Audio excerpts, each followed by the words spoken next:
오늘은 성 마티아 사도 축일입니다. 마티아 사도는 예수님께서 승천하신 뒤에 사도로 뽑힌 인물로 12사도 가운데 한 사람이었던 유다의 자리를 채우게 됩니다.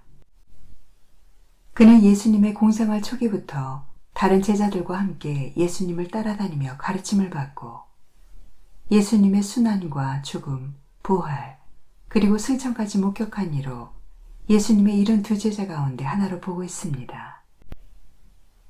마티아 사도의 활동과 죽음에 관하여 확실하게 알려지지는 않았으나 예루살렘에서 선교 활동을 펼친 데 이어 이방인 지역, 특히 에티오피아에서 선교했다고 전해져 옵니다.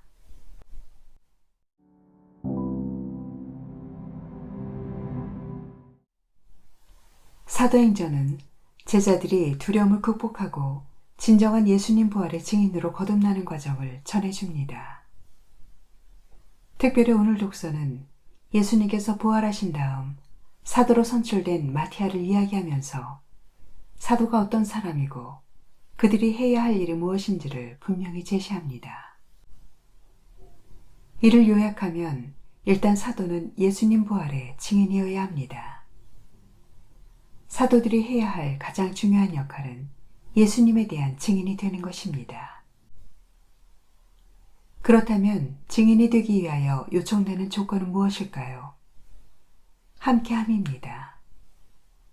함께하면서 보고 듣고 공유한 것이 있어야 증언할 수 있기 때문입니다. 그래서 독서는 사도가 되려면 주 예수님께서 우리와 함께 지내시는 동안 곧 요한이 세례를 주던 때부터 시작하여 예수님께서 우리를 떠나 승천하신 날까지 그렇게 한 이들이어야 함을 천명합니다. 독서는 사도로서의 직무에 실패한 본보기로 유다를 제시합니다. 유다는 분명히 사도들과 함께 이 직무를 받았지만 제갈 곳으로 가려고 이 직무를 내버립니다. 내버린 이 직무를 대신 받으려고 제비를 뽑는데 마티아가 뽑혀 11사도와 함께 사도가 됩니다. 독서는 사도를 선발한 방식이 제비 뽑기였다고 전하지만 복음은 이러한 선택이 단순한 유행이나 우연이 아니라 하느님의 뜻과 의지의 구현임을 분명히 합니다. 너희가 나를 뽑은 것이 아니라 내가 너희를 뽑아 세웠다.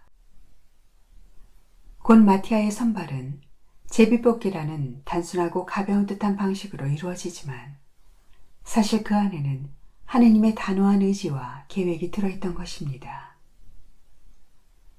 아무리 찰나의 우연이라 하더라도 하느님의 일은 모든 면에서 섬세합니다. 제비뽑기로 뽑혔어도 그 안에는 뽑힌 사람이나 뽑은 사람이 모두 감당하고 받아들여야 할 거대한 하느님의 질서와 섭리가 들어있던 것입니다.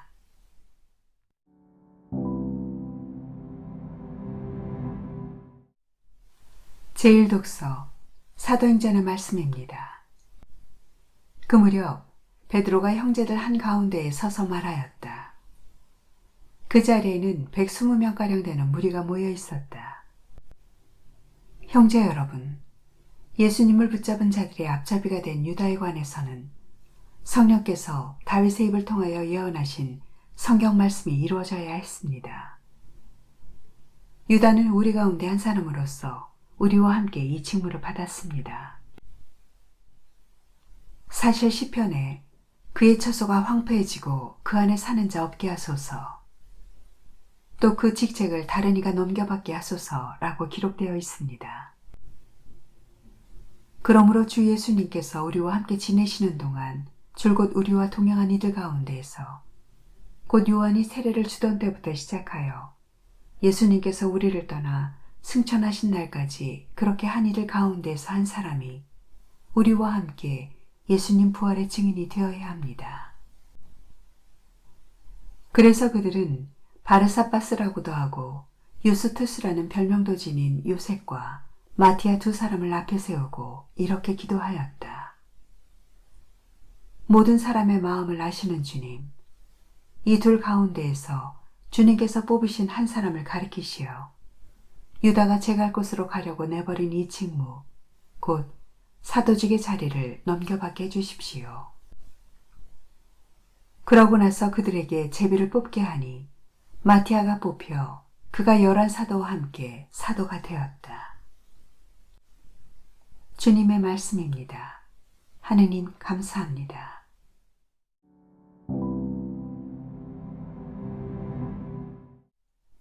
요한이 전한 거룩한 복음입니다. 그때에 예수님께서 제자들에게 말씀하셨다. 아버지께서 나를 사랑하신 것처럼 나도 너희를 사랑하였다. 너희는 내 사랑 안에 머물러라. 내가 내 아버지의 계명을 지켜 그분의 사랑 안에 머무르는 것처럼 너희도 내 계명을 지키면 내 사랑 안에 머무를 것이다. 내가 너희에게 이 말을 한 이유는 내 기쁨이 너희 안에 있고 또 너희 기쁨이 충만하게 하려는 것이다. 이것이 나의 계명이다. 내가 너희를 사랑한 것처럼 너희도 서로 사랑하여라. 친구들을 위하여 목숨을 내놓는 것보다 더 큰 사랑은 없다. 내가 너희에게 명령하는 것을 실천하면 너희는 나의 친구가 된다. 나는 너희를 더 이상 종이라고 부르지 않는다. 종은 주인이 하는 일을 모르기 때문이다. 나는 너희를 친구라고 불렀다. 내가 내 아버지에게서 들은 것을 너희에게 모두 알려주었기 때문이다. 너희가 나를 뽑은 것이 아니라 내가 너희를 뽑아 세웠다. 너희가 가서 열매를 맺어 너희의 그 열매가 언제나 남아있게 하려는 것이다.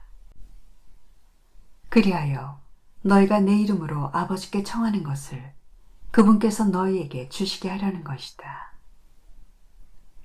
내가 너희에게 명령하는 것은 이것이다. 서로 사랑하여라. 주님의 말씀입니다. 그리스도님 찬미합니다.